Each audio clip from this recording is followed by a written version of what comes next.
ونستعينه ونستغفره ونؤمن به ونتوكل عليه ونعوذ بالله من شرور أنفسنا ومن سيئات أعمالنا من يهده الله فلا مضل له ومن يضلله فلا هادي له ونشهد أن لا إله إلا الله وحده لا شريك له ونشهد أن سيدنا وحبيبنا وشفيعنا وسندنا ورحمتنا ومولانا محمدا عبده ورسوله أما بعد فأعوذ بالله من الشيطان الرجيم بسم الله الرحمن الرحيم إن الشيطان لكم عدو فاتخذوه عدوا وقال تبارك وتعالى رب العالمین پدی آیت پاک کے دا شیطان متعلق مذمت او فرمائی چی شیطان ستاسو دشمن دے او دی دشمنو گنے بل آیت پاک دی ما شروع لخو سر ایر شو وقال الشیطان لما قضی الامر ان اللہ وعدکم وعد الحق ووعدتکم فاخلفتکم وما كان لي عليكم من سلطان إلا أن دعوتكم فاستجبتم لي فلا تلوموني ولوموا أنفسكم ما أنا بمصرخكم وما أنتم بمصرخي إني كفرت بما أشركتمون من قبل إن الظالمين لهم عذاب أليم. دا آیت میرے تلوستو رب العالمین د شیطان متعلق فرمائی چې دې ستاسو دشمن دی او دې خپل دشمن وګڼئ. زمارونو شیطان څوک دی؟ د په شریعت کې چې دته کوم نوم ورکړی شوی دی نو هغه ابلیس دی.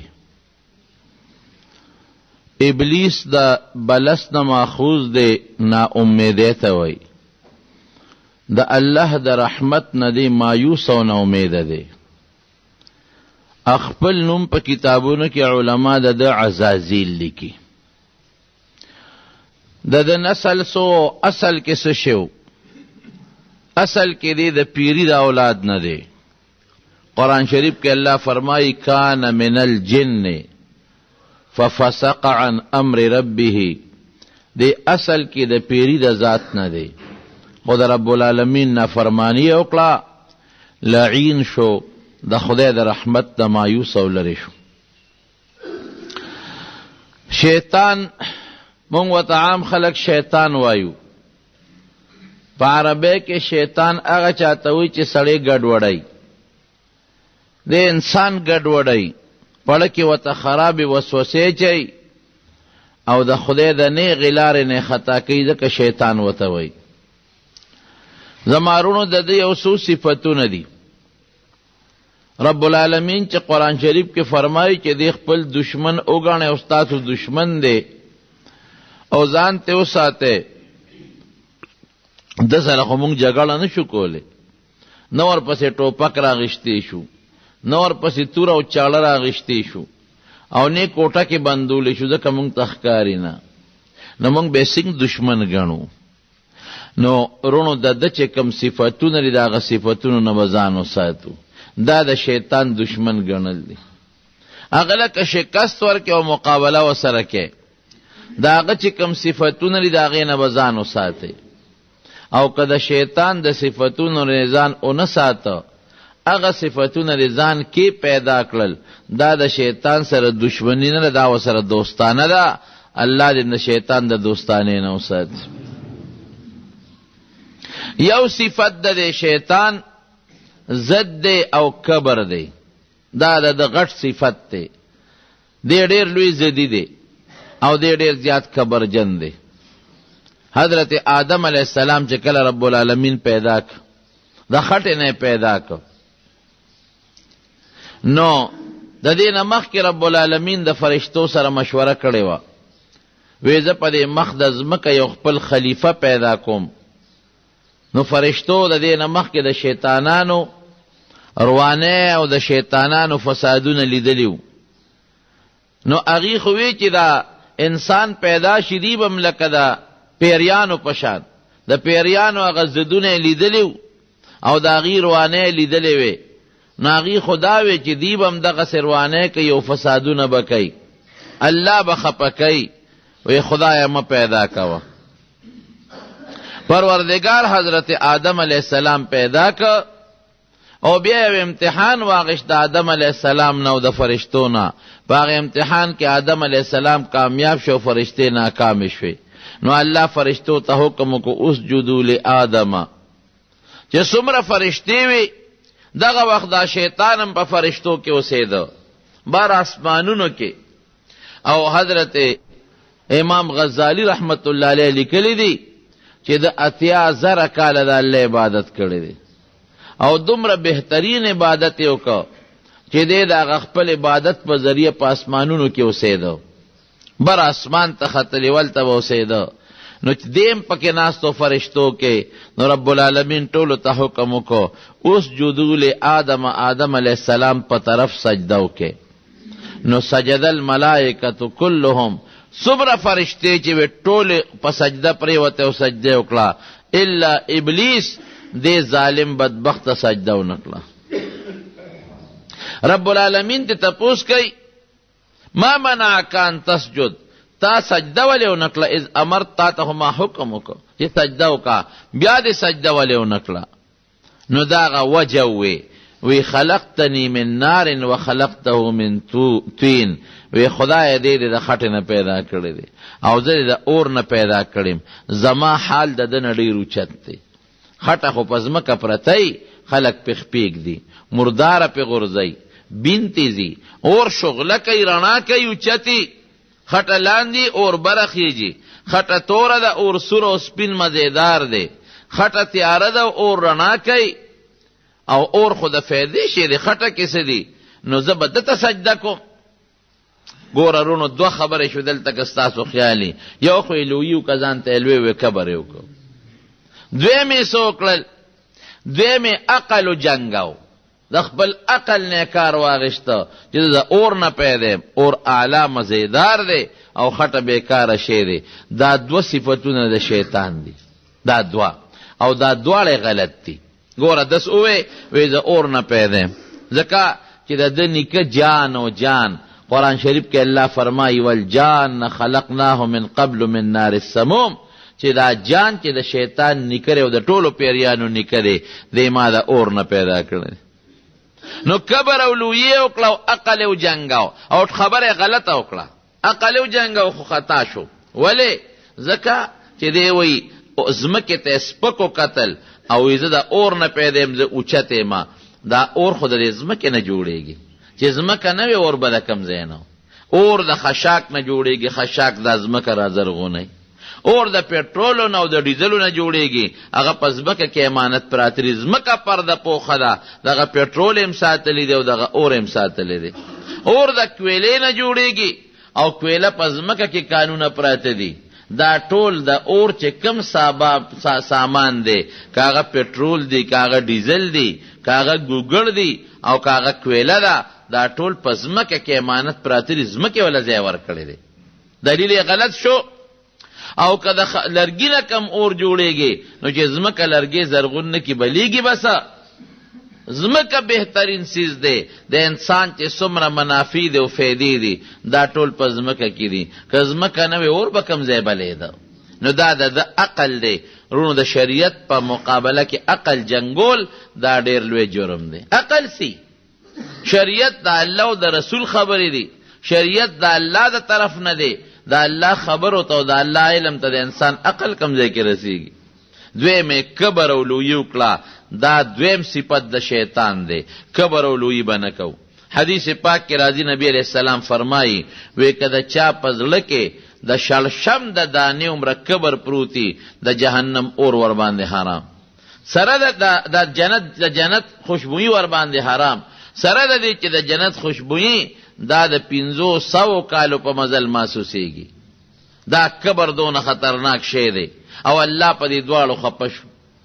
حافظ ابن کثیر رحمت الله علیه په خپل تفسیر کې لیکلی دی د یو سړي واقعا، وی جمعات ته لاړم، یو ډېر خشته ښکلی سړی په جمعات کې ولاړو، ډېر لوړ دنګ او ډېر ښکلی شکل او سور سپین او په اندامونو مزیدار او صحت نم ډېر خشته پهلوان. وی چې ما ورته نیغ نیغ کتل، وی دا سړی ما ته وی چې ولې ما ته نیغ نیغ ګورې، څه چل دی؟ وی مې چېره تا خو ډېر خشته شکل دی، مخ دم خشته مزیدار او په قد او په قامتم نه ډېر غټې او نه ډېر نرې، نه ډېر لنډې او نه ډېر اوږد او ښکلی مزیدار وجود دی، لاس او خپې او نظر هر څه دې برابر دي. وی دا راته څه وی؟ وی ما ته وی چې او زما د ښکلي شکل ته خدایم پسخېږي. کبر یې وکړه، داسې شکل مې دی چې انسان خو څه کې تو پسخې دی، دې ته خدایم پسخېږي. وی چې دا ټکې یې ووی، ما ورته نیغ نیغ کتل، وی دا سړی رو رو راټیټېده، رو رو ښکته کېده ښکته کېده ښکته کېده ښکته کېده، وی دومره راکوټې شو چې د دې کونډۍ برابر پوټینې شو. د هغه ټولو خلکو مخکې د هغه جومات دنیا ورته حیرانه وه. ولاسونه پوټینې شو، خپې وړې شوې، شکل بدرنګ شو، پوټینې شو. وی دې حد ته ورسېد چې یو رشته دار اوچت که او کور ته یې په غېږ کې یوړه. دا حافظ ابن کثیر په خپل تفسیر کې لیکلی دی کبر ډېر خطرناک شی دی. رب العالمین په خپله فرمایي الکبریا او ردائی، وی لویي زما صادر دی، وی که ما سره څوک زما په جامه کې جنګ کوي ذلیل او خوار به کم. انسان له عاجزي مناسب ده او کبریا او لویي الله له مناسب ده. زمارونو هغه ذات چې هغه له نه بیماري شته، نه ولا درد شته، نه ستړیوالی او نه مرګ، که هغه لویي کوي نو ورسره ښایېږي. او چې کوم انسان له بیماري راځي، درد راځي، تکلیف راځي او دسماتې راځي او کم شی هغه چغې وی فریادونه کوي او مرګ او جون راځي، دی به څه لویي او څه کبر به وکړي. نو د شیطان دو صفتونه شو، دا یو صفت کبر او دویم صفت عقل پرستی. عقل او جنگ او چې د خو اور نه پیدایم او دی د خټې نه پیدا رې زه ته سجده نه کوم. رب العالمین فوراً ذلیله کا، وی زه ظالمه، دا خطرناک صفتونه دي. زما مخکې لویي کې او زما د خبرې په مقابله کې عقل جنګې، زما ذلیله کړې روکېږه، راوې شړه. هغه 80,000 کال عبادت یې ورته په اور باندې لوکو. دو صفت ادا شو، یو یې بل صفت تیرونو، ډېر صفتونه دي. بل صفت یې څه دی؟ شیطانې نام د صفت دی. هلته په جنت کې الله خو را وشړه، خو د جنت نه لا منې کړې نو. لکه سړی چاته وي لکه زما کور ته وځه بار ته، در باندې بند، خو لا د لاس نه ونه نیسي چې وی باسي، لاس یې لا نیولې نو. په جنت کې به دې بار ګرځېده را ګرځېده. آدم علیه السلام له خدای بیبي ورکړه یو ځل اودو، او دا یوه پختې ته الله ګس طرف ته د اوچته پختې راوویسته. چې راوی وستا د هغې نه دې اودو خدای پاک حضرت حوا بیبي وله پیدا کړه. چې دې راویښ شو، بیبي مخامخ ورته ناسته وه. فطرتاً د انسان په زړه کې ښځې ته خواهش او میلان پیدا کېږي او د ښځې سړي ته، نو د هغه خپل فطري خواهش د هغې اظهار وکړه. رب العالمین ورته فوراً اطلاع راولېږله چې نه ودرېږه، نکاح به تړم درته، او د نکاح نه پس به بیا ته د خپلې بیبي سره یو ځای والی کې او په نکاح کې به مهر ورکې. رب العالمین نه دې تپوس کوي وی مهر یې څه دی؟ نو ټولو مفسرینو تقریبا لیکلی دی، وی دا الله په عرش د پاسه دا لیکلی شوي دی چې لا اله الا الله محمد رسول الله صلی الله علیه وسلم. رسولان خو ډیر دی، خو د خپل نوم سره د نبی علیہ السلام مبارک نوم لیکلی دی. وی دا په عرش چې دا کم نوم ما د خپل ځان سره لیکلی دی او په هغه مې رحمت هم لیکلی دی چې صلی الله علیه وسلم. وی 10,000 دا رحمت دا درود شریف وایي، دا د بیبي مهر شو. د هغې نه پس بیا د خپلې ښځې ته نږدې کېږه او جنت کې اوسېږې. الله ورته حکم وکړو ځې جنت ته ځې او په جنت کې اوسېږې او کلا منها رغدا حیث شئتما، چې کوم ځای په جنت کې خوښئ پکې ګرځئ او چې څومره ډوډۍ خورئ او روزي خورئ رغدن، د مړې خېټې تاسو ته اجازت دی. اوس د شیطان خو دریم صفت شته، دوی چیرې د آدم علیه السلام د برکت نه خو زه ذلیل شم او خوار شم چې دی به د جنت نه څنګه راوباسم. حضرت آدم علیه السلام باندې په جنت کې الله یو شی بند که، یو اونه ورته مخامخ اخوله، لا تقربا هذه الشجرة فتکونا من الظالمین، وی دې اونې له به ګوتې نه وړئ. کومه اونه وه؟ څوک وی د غنم بوټی، څوک بل یادی، خو یو بوټی ورته الله خو چې دی له به ګوتې نه وړئ. دا یو آزمایش دی، یو امتحان دی، یو ابتلا ده. او که دې لم ګوتې یوړی ګورې لوی نقصان به وکې او زما د حکم نافرمانی به وکې، او چې زما خبره څوک نه مني ګورې هغه ته غوسه کېږم. تاسو ولیدل چې شیطان زما خبره نه منله، نو څونه مې ذلیله که. بس دې دواړو فیصله وکړه جنت کې به اوسېږو او دې اونې له به ګوتې نه وړو. دا شیطان راغی، حضرت حوا علیه السلام د جنت دروازې ته راوتې وه او دې ورسره ملاقات شو په خشته شکل. دې خو ځان له شکل بدلولی شي. وی تاسو خو جنت کې اوسېږئ، وی دغه اونې در باندې بنده کړې ده الله، ته خبرې چې ولې بنده کړې ده؟ وی نه ما ته خو پته نه لګي. وی دا دې دپاره چې د جنت تم اوباسي. وی اونې له کم ګوتې یوړې نو بیا به ټول عمر په جنت کې، او که دې لم ګوتې نه وړې نو جنت نه موباسي. جناب هغه خو حضرت حوا بیبي وه، حضرت آدم علیه السلامو هغې دروغ په نه په غوږ اورېدلي او نه په دروغو پوهېدل. وی نه مونږ الله منې کړی یو، چې الله منې کړو مونږ به څنګه بیا دې اونې له ګوتې یوسو؟ الله نه دی ویلې؟ ده ورته قسم وخوړه، وقاسمهما انی لکما لمن الناصحین. شیطان ورته وی زما دی د الله په ذات قسمی چې زه ستاسو خیر خویم او ټیک خبره درته کوم. هغې خو د دنیا دا قسمونه نه اورېدلې که نه؟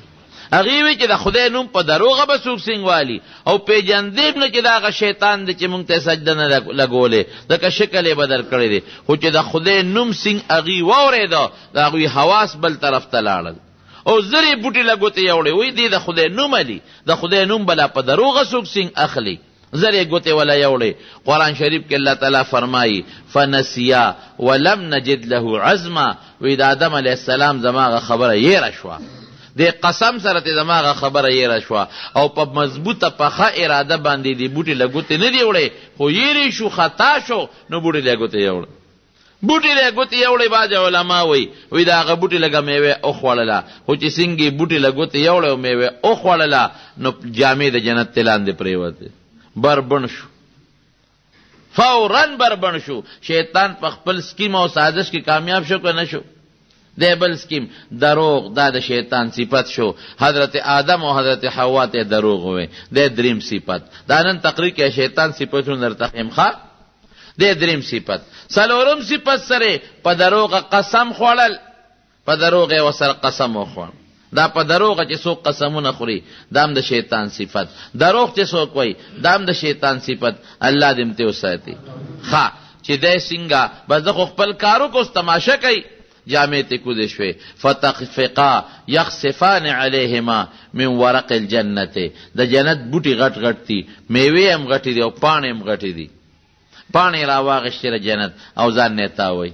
د جنت مخصوص جامې دي اپې بندې شوې او ځان نه پاڼې تاوی. قرآن شریف کې الله تعالی فرمایي اے د آدم اولاده ګورې د شیطان نه ځان وساتئ. دا هغه سړی دی چې ستاسو د نیکه او د نیانې جامې ویستلې دي. اوس هم چې څوک چاته وایي وی هلکه فلان کې دی دشمن دی، نو غټ دشمن کم یې وي؟ وی زما نه جامې ایستې دي، زما د پلار نه جامې ایستې دي. په دې سړي له ننګ ورځي او غیرت ورځي. ینزع عنهما لباسهما. دی دواړو ته جامې ویستې، که دی ورته دا وسوسه نه وې اچولې او حضرت آدم علیه السلام او حضرت حوا اونې له ګوتې نه وې وړې، نو ممکن ده چې دا جامې ته نه وي کوشوي. الله یو سبب جوړ کو، خو ظاهري باندې دوی شو. ښه جناب جامې ځان نه پاڼې تاولې. د هغې بوټي کې ګوره الله یو کار د حکمت نه ډکي. هغې بوټي کې دا اثر و چې د هغې نه څوک میوه وخوري او دسماتې به ورځي. د هغې میوه څوک وخوري خفګان به م راځي. د هغې میوه څوک وخوري لاړې به م راځي خوله کې. د هغې میوه څوک وخوري خوله به م بوی کوي. د هغې میوه چې څوک وخوري رکوټې او دسماتې به م راځي، جړا به م راځي، سترګو نه به م اوښکې بیږي. اوس د دې انتظام خو جنت کې شته دی نه؟ الله وی تاسو ما نه وې منې کړی، تاسو ولې د اونې لګوتې یوړلې؟ اوس د دې اونې چې کم اثرات دي لکه سړی دارو خوري په وجود کې اثر پیدا کی، د دې اونې چې کم اثرات پیدا کیږي په وجود کې د هغې انتظام خو جنت کې نشته. دلته بدبویي نشته، دلته لاړې توکل نشته، دلته رکوټې او لیو دسماتې نشته، دلته لوږه نشته، دلته غم نشته، دلته اوښکه نشته. او د دې بوټي د وجې تاسو کې دا ټول صفتونه پیدا شو. اوس به هغې وطن لم لیږم چې دا څیزونه پکې وي. دا هغه ځای نه الله پاک را کوز کړل. حضرت آدم علیه السلام مخکې به ورته سرندیب وی، اوس ورته سریلنکا وی، هلته په یو غر د پاسه را کوز شو. او حضرت حوا دا په جده کې را کوزه شوه. دا د شیطان ظالم د لاسه. او دی هم راوشاله وی زه روکېږه تمځه.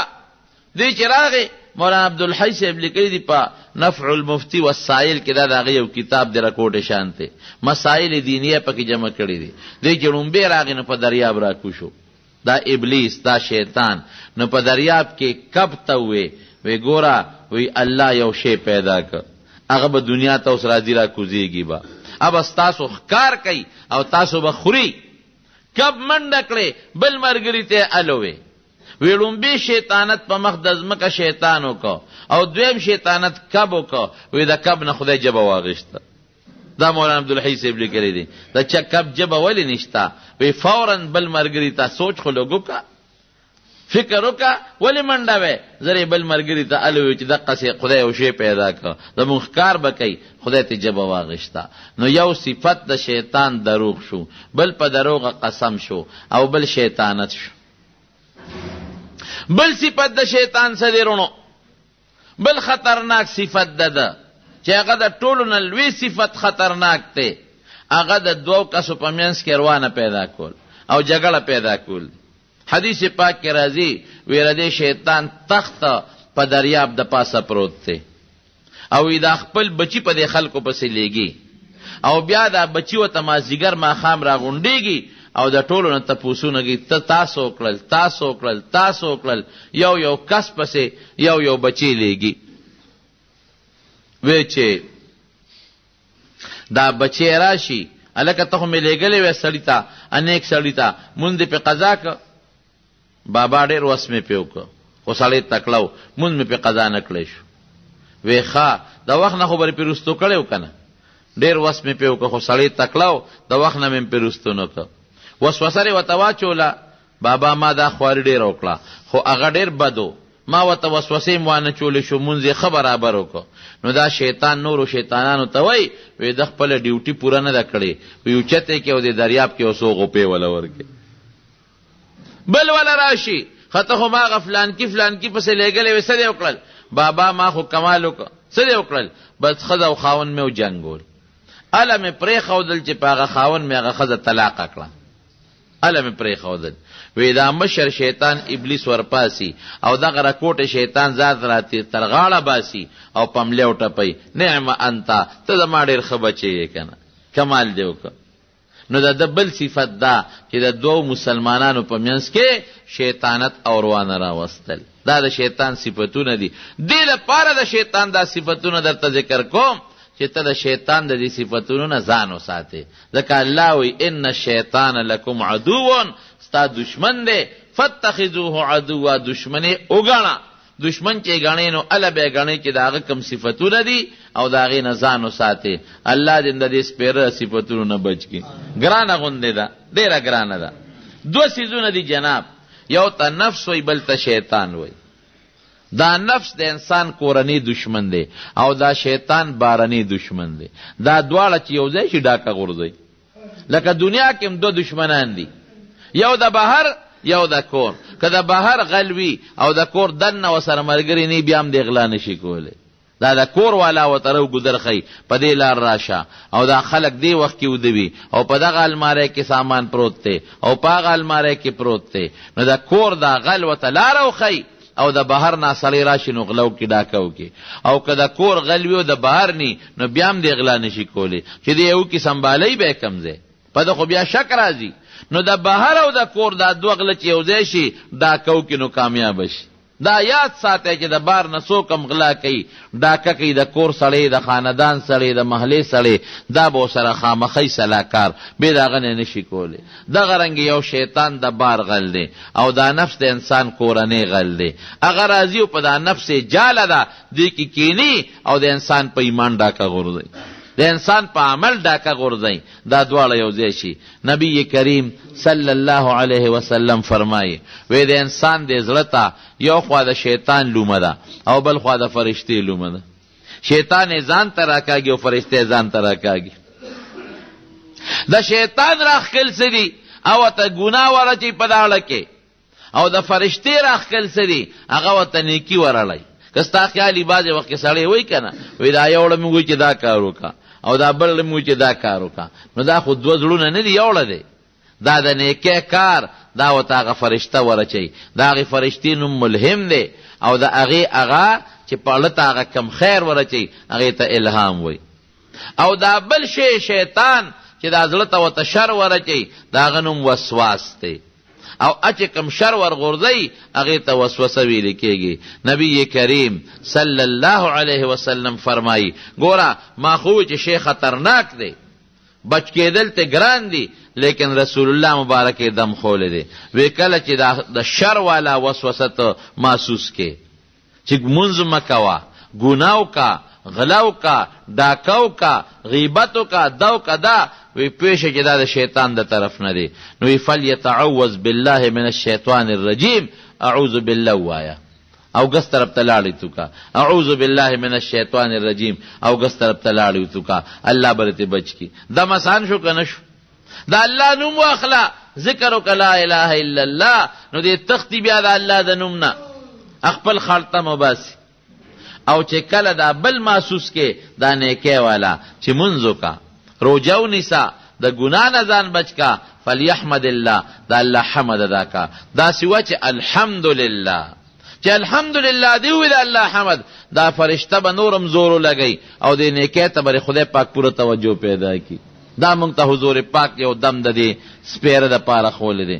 د مارونو بل صفته سره د انسان اخره پوری دشمن دی، تر مرګه پور انسان پسې دی لګیدلی وي. امام فخر الدین رازی رحمت الله علیه ډېر شوی دی او ډېر لوی عالم تیر شوی دی. یو لوی تفسیر هم لیکلی د قرآن شریف، تفسیر کبیر، ډېرو جلدونو کې دی او ډېر عجیبه علمونه پکې جمع کړي دي. د الله تعالی په وجود باندې یو کتاب هم لیکلی دی، په هغې کې 360 دلایل دي چې الله موجود دی. وی دی چې کله مړ کېده نو شیطان ولا راغی، شیطان ته تپوس کوي امام فخر الدین رازی خدای شتا؟ د ورته وی او شتا. وی څه دلیل دی؟ وی دا فلان کې دلیل. اوس شیطان سره به څوک باس کوي، هغه دلیل ولا باطل کوي، دا غلط دی، دا ټیک نه دی. د ورته دویم دلیل پیش کا، شیطان ورله هغه باطل کوي، دا دم خراب دی. د ورته دریم دلیل پیش کا، شیطان ولا غم باطل کوي، دا دم خراب دی. ګوره ځن کدن وخت دی هغه ورته د الله په وجود دلیل پیش کوي، شیطان یې ولا بربادوي. یو ډېر لوی بزرګ د شیخ نجم الدین رحمه الله د کشف خاوند دی، هغه لګیا دی او دس کوي او شاګرد ورته وباچي په دې لاسونو باندې. نو په اودس کې خو اسراف ګناه ده، شاګرد ورته وباچي او رده د لاسونو نو به بیږي او وباچي. شاګرد حیران دی چې نن خو د ما شیخ په یو لاس باندې 5 لوټې خالی کړې، توجه بل خوا ده ورته وباچي او د اوبه ته بیږي او د توجه بل خوا ده. اخره کې لږې اوبه راواغېشته او داسې وروي ویشتې. وی ورته ووایه چې بې دلیله خدای یو دی، ووایه ورته چې بې دلیله خدای یو دی. بیا مخلاصو وینځل. شاګرد ته تپوس وکړ، وی حضرت نن خو تاسو په دې لاس باندې بله اوبه توی شوې، توجه مو بل ځای وه. وی او تا ما ته اوبه اچولې او ما ته خدای امام راضي را مخکې کړ، امې ولیده، راته الله را ښکاره کړ. مرګ یو، ځنکدن یو او شیطان ورسره په مباحثه او په مناظره نښتی و، د شیطان مقابله وه. دی ورته وی الله یو دی او دلیل، وی دا دلیل، وی دا دی ټیک نه دی بل خایا. بلې ورته وښو وی دا دې ټیک نه بل خایا وی سل دلایل ورته امام راضي وی او وی سل واړه ولا باطل کړل وی ما ته الله را مخامخ کا وی ما دا بوټي اوبه وروویشته او د امام راضي په سینه خدای ورو غردوله داغه سینې ته ورو رسېده مې ورته وای چې بې دلیله خدای منم اړو دلیل نشتا وی امام راضي ورته وی چې زه خبيثه بې دلیله خدای منم وی شیطان ته خپل پنجه وسته ولال امام راضي خدای د ایمان سره ملک غني کدا بل دلیل مرتبه باطل کړي وی ذات یو دی مونږ د ټول زمونږ ایمان دی او موجود دی په دې د دلیل ضرورت نشتا ا د زمیدار قصه شیطان سره کوا شیطان د انسان په شکل شو یو زمیدار یې وکول راغي ورته درېدو زمیدار کاکا یو تپوسته نکو وایا ته خدای مانی وی او وی دلیل راته وایا وی خا دلیل غواړي وی او یو درېګه چې درته دلیل وایم ا د غوان هغه چوکې را واغښتا او غوان یو درولو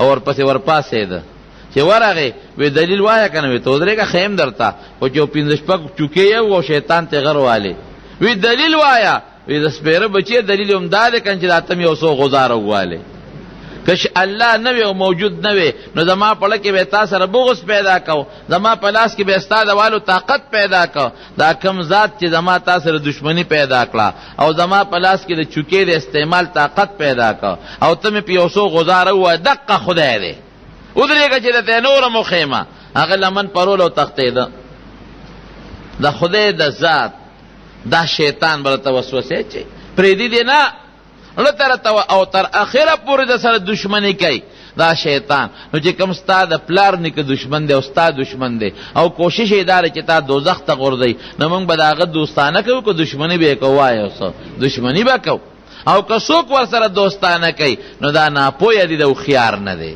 دا قمقل دی هوښیار دا چې د پلار نکاح زلي دشمن او د خپل دشمن سره دشمني وکړي او دا د الله د کتاب وینا او مختلف طریقې دي مولا صاحب په بله طریقه وای مولیانو لاجیبه چل پیدا کی یو بل سره روانه کی یو پسې او بل پسې مولا خو په بله طریقه واري نشي نیک سړی هغه په بله طریقه وای هغه ته بدعت په داړه کې ورواچي په هغه داسې طریقې د عبادت راولي چې هغه طریقې د شریعت نه خلافي بدعت دې ته وای چې یو سړی نیکی کوي خو هغه نیکی چې نه پیغمبر کړی وي نه د هغه صحابه کړي وي او نه د پیغمبر او د صحابه نه د هغې اصل ثابتي په نیکۍ یې وی پرېږدي نه مولا په مولا وی د هغې په زړه کې اختلافات پیدا کړي په مختلفو طریقو د بربادۍ نو لوی سازشي سکیمر او خطرناک دشمن د خطرناک یو سړی د دیوال په سوري باندې ملاستو دا شیطان ولا راغی او دا سړی سوکو د خپل وظیفه دا ګرځولې وه چې د به روزانه وي اعوذ بالله من الشیطان الرجیم د خدای په ذات د شیطان لعین نه پناه نیسم دا به هر وخت وي یو ځل د دیوال سوري ته ملاستو دا شیطان راغی د انسان په شکل وی پاسه چې دی پاسېده وی د خوبه دی وستم ظالمه وی د خوبه نه د دیوال در باندې را غورځېږي شبه اخوا شه چې اخوا شو دیوال را پرېوت دغه نیک سړی ورغی دا چا چې پاسولو هغه د مټونی و خدای د سره خو کته څوک تا خو زه د مرګه بچ کړم که دې ویښ کړی نو ما او دا دیوال په ما را پروت و خو په دا خوب کې به رانه سوت و مړ به وما او دې زه خو شیطان یم زه هغه کس یم چې روزانه ته زما نه پناه نیسې اعوذ بالله من الشیطان الرجیم زه هغه شیطان یم نه نه ته شیطان نه ته خو ډېر ښه سړی زه د مرګه بچ کړم شیطان ته ګوره ښه کار ته ګوره شیطان څوک د مرګه بچ کوي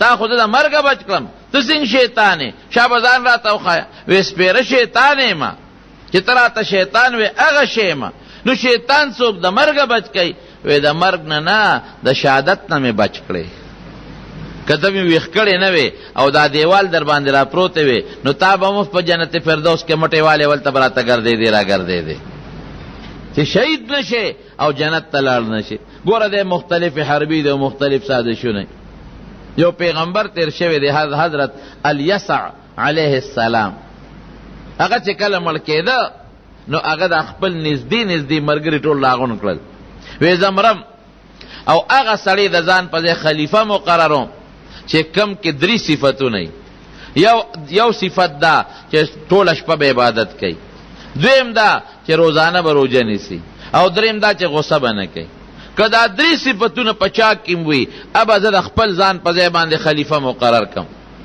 هر چا سوچ کو چې دا خو ګران صفتونه دي، ځکه چې ټوله ورځ روژه نیسي روزانه، او ټوله شپه عبادت کې، خوب پکې نه کې، دروازې به خوب کې، د شپې به نه کې، او غصه به نه کې.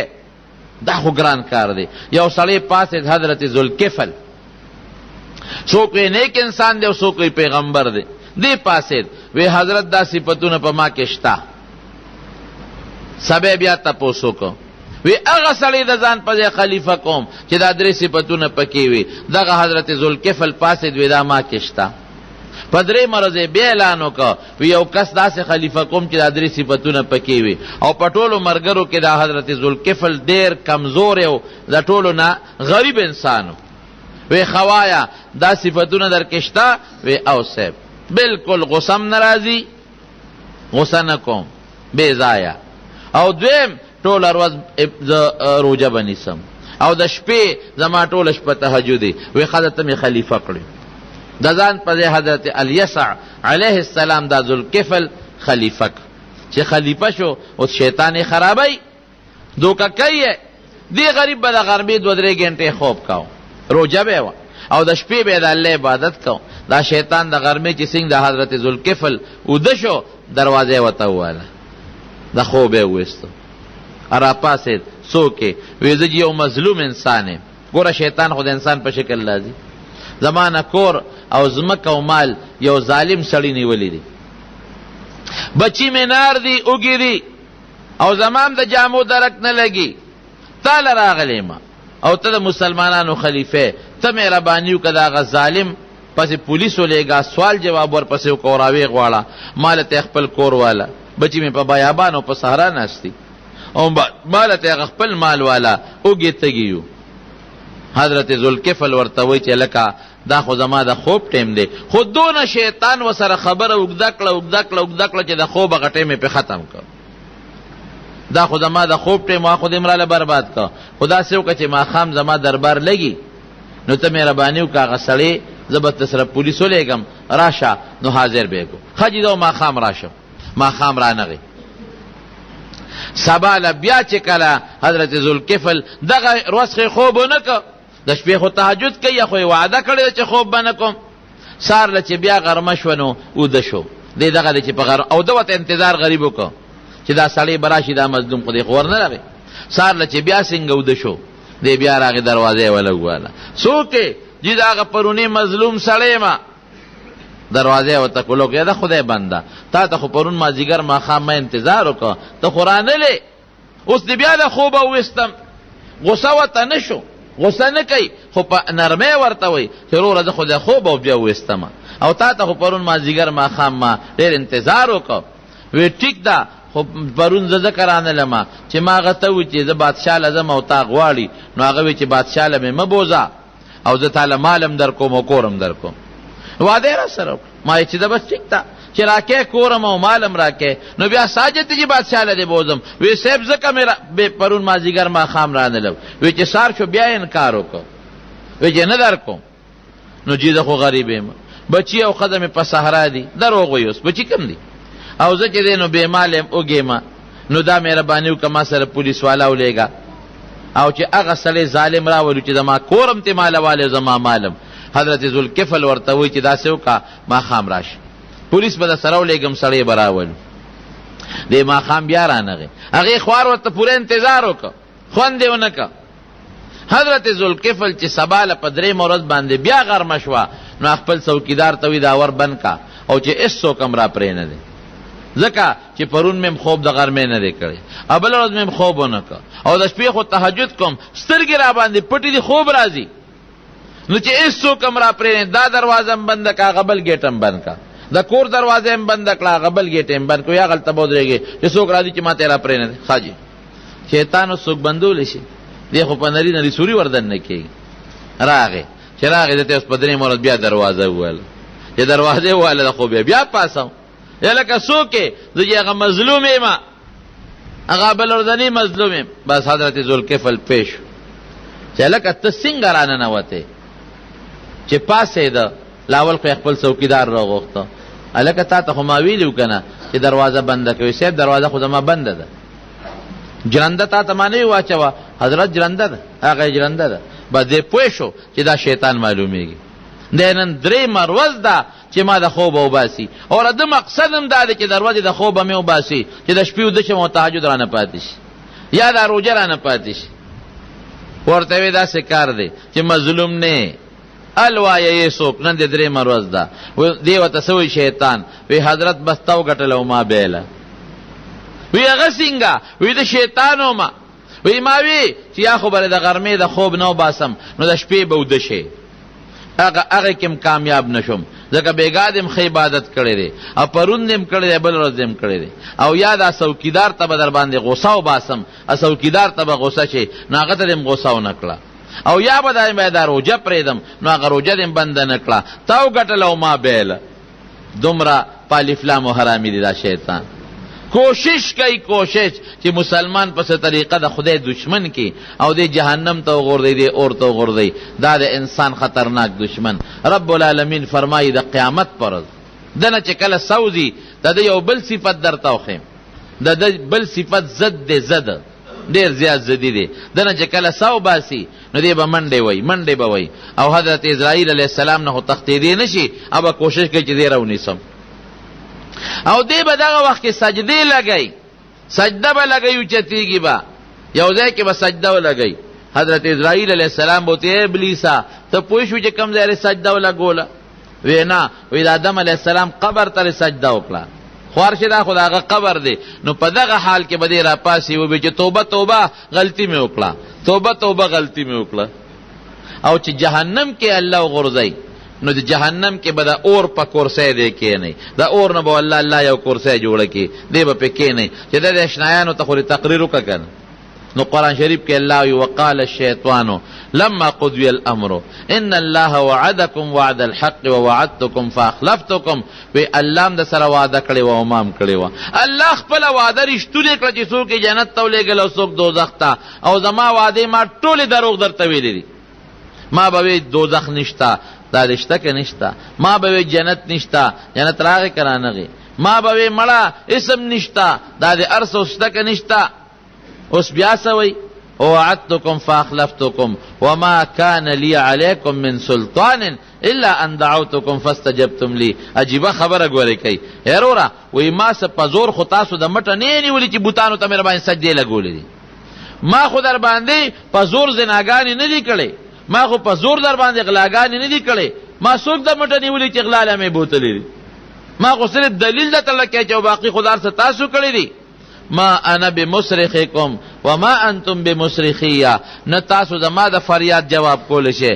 او نه زه تاسو د فریاد جواب کول شم انی کفرت بما اشرکتمونی من قبل ان الظالمین لهم عذاب الیم وی چې تاسو ز الله سره شریکولم او دا خپل منعم حقیقی د الله خبرم نه منله او زما منله زه دا غین انکار کوم ما درته اړو ویل نه زه خدایم به قباز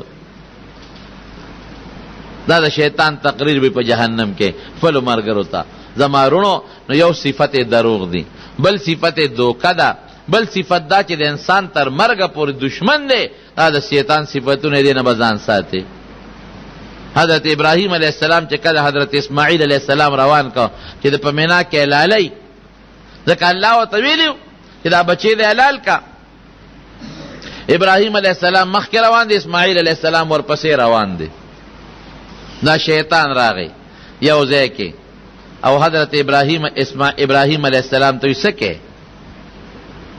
وی قربانی کوم وی قربانی نه ما ته پته را دا زوی لالی هغه به پیښو وی زوی څوک لالی نیازبین بچیرې دی دا څه کې ابراهیم علیه السلام په پوه شو چې دا خو شیطان دی هغه کاڼې راواغېست او په دې شیطان یې غذارو بیا راغی دی خواته حضرت اسماعیل علیه السلام لا هغه ته وی ته څه پوهې چې چېرته روانې وی او وی څه کې وی پلار مې قربانی کوي وی قربانی نه کوي تا لالی اسماعیل علیہ السلام ورته سوی وی داسې به یو پلار وکړي چې زوی به حلال کړي وی هغه وی چې ما ته الله ویلی دي وی چې الله ورته ویلي دي نو حلال مې دي که ځه خدای دې بې خوباسه هم پوه شو چې شیطان دی کاڼې راواغېست دوباره یې په کاڼې باندې وویشت بیا په درې باره بیا راغی ابراهیم علیه السلام لا سوچ وکړه ګورې دا خوب دی غلط دی زه دې خیر خو یم سوچ وکړه ګورې زوی څوک حلالوي دا سکه مطلب دا چې دا پلار د زوی د علالولو نه منی شي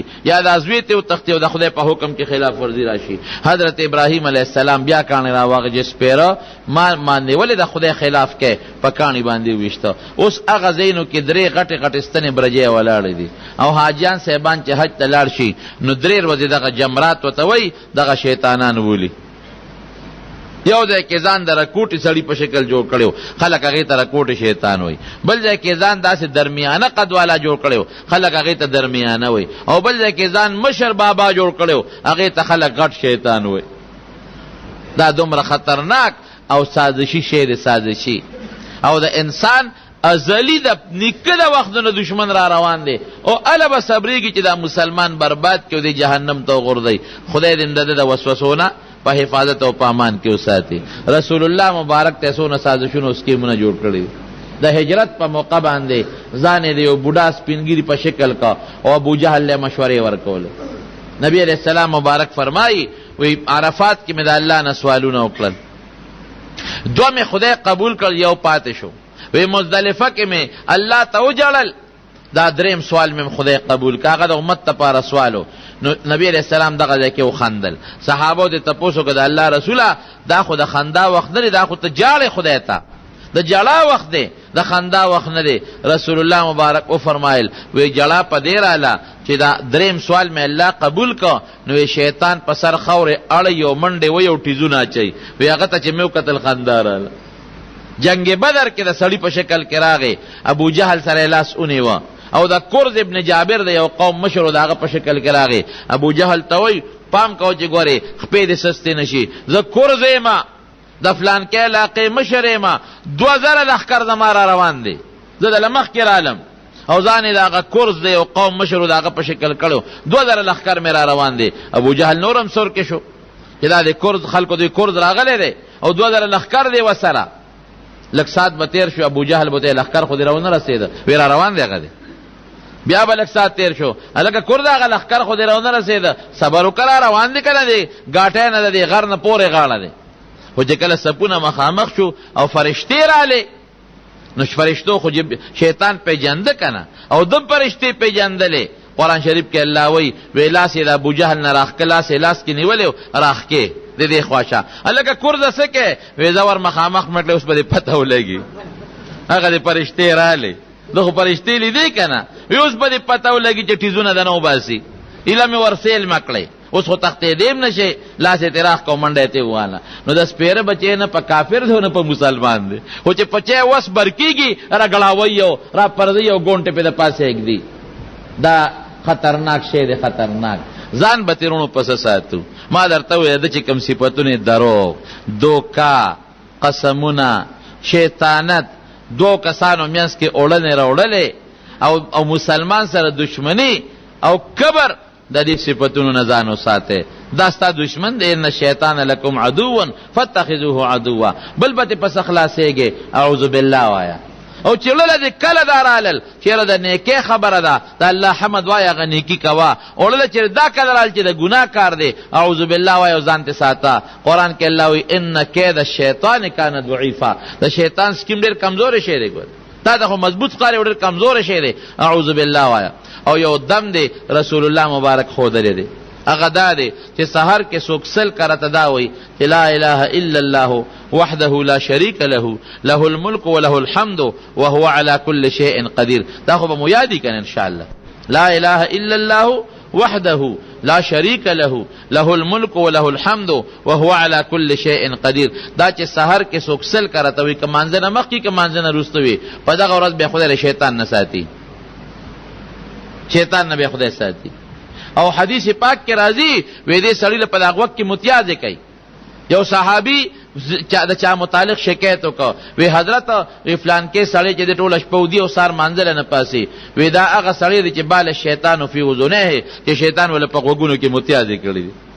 نو چې څنګه شیطان نخکاری متیازې هم نخکاری. او بل حدیث کې راځي وی د انسان د سر له دې تارونه راوړي غوټې ورکوي، په دې انسان کوډه کوي، کوډه دا کوډې خلک نه کوي، جادو. او هغه تارونو باندې دم چوف کوي، علیک لیل طویل فرقد، او چوپ پې ناري کې مړه اوږده شپه ده اوږده شخه. نو سړی د سار د مانځه نه وباسي. بیا ویورېږه چې خیر دی پابسې لیکن ورخطو ټیم شي ظاهروي خیر دی څه قضا به وکړي اخره کې د هغه قضا نه یې مباسي خرونو ګورې بعضې بیماری د انسان د دې ټونګې نه پیدا کېږي انسان د انسان په شیطان د ټونګې نه پیدا کېږي د انسان په دې وینه کې دې پوکې وای خصوصا دا کینسر بیماری یا نور یا چې ته زخمي او دې پکې لاړې وتوکي دې پکې متیازې وکړي د هغې نسخه بیماری پیدا کېږي نو دم یې دا دی چې سهر وختي دا لا اله الا الله وحده لا شریک له سل کرته وایه او ماسخوتن چې وده کېږي آیت الکرسي وایه د شیطان د دې ټونګې د وجې نه چې د انسان په وجود کې کمی بیماری پیدا کېږي د هغه بیمارونه به د خدای پاک محفوظ ساتي دعا وکړئ رب العالمینه موږ د شیطان د وسوسو نه وساتې د هغه د هتکنډو نه مو ساتې او پروردګاره تم د هغه د هتکنډو نه وساتې او د وسوسو نه مو ساتې او چې څومره د هغه طرف نه څخه وسوسې دي او څخه بیماری د خدای د هغې نه په حفاظت او په امان کې وساتې او مریضانو ته دعا وکړئ چې الله تعالی مریضانو له شفا ورکړي خدای قرضداران د قرض نه خلاص کړي زموږ د حلال او رزق او روزي نصیبه کړي زموږ په دې محله کې دلته کې د اسپندیار دی والده صاحب وفات شوي و هغې ته دعا وکړئ خدای پاک یې مغفرت نصیب کړي او نور چې څومره مردگان وفات دي پرون یا نن نو الله ټول مردگان وبخي او د آخرت لوی سفر د خیر و عافیت د خوشحالو ګرځولې کې وارثانو له صبرونه ورکې او د موږ په دې کاکړو کندي کې یو برخوردار وفات شوی دی الله ټول وبخي اخر وخت کې په خپل دا کریمه نصیب کړي چې لا اله الا الله محمد رسول الله صلی الله علیه وسلم